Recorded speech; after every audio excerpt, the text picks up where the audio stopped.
ప్రపంచవ్యాప్తంగా భయంకరమైన యుద్ధాలు ఈరోజు జరుగుతున్నాయండి.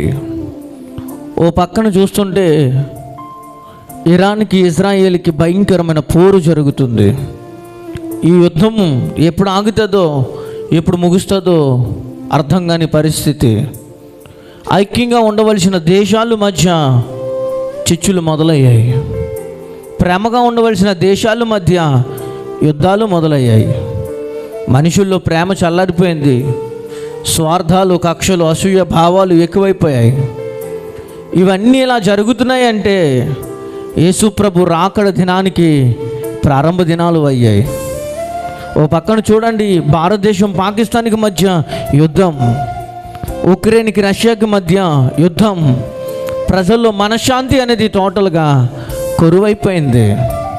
ఏదైనా ఉంటామో, ఎప్పుడు చచ్చిపోతామో, ఏం జరుగుతుందో ఎవరికి తెలియని పరిస్థితి, అర్థం కాని జీవితాలు అయిపోయాయండి. యేసుప్రభు అని చెప్పాడు, రాజ్యం మీదకి రాజ్యం, దేశం మీదకి దేశం, భయంకరమైన యుద్ధాలు ప్రపంచంలో జరుగుతాయి.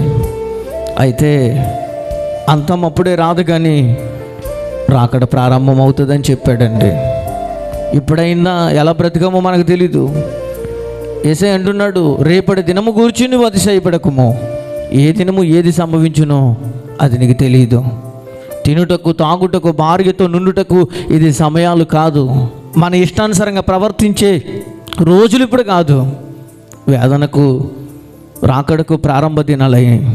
ఎప్పుడైనా బ్రతుకుని మార్చుకుని ప్రభుకు అప్పచెప్పుకొని ప్రభు కోసం జీవిద్దాం. అట్టి కృప ప్రభు మనకు అనుగ్రహించునుగాక.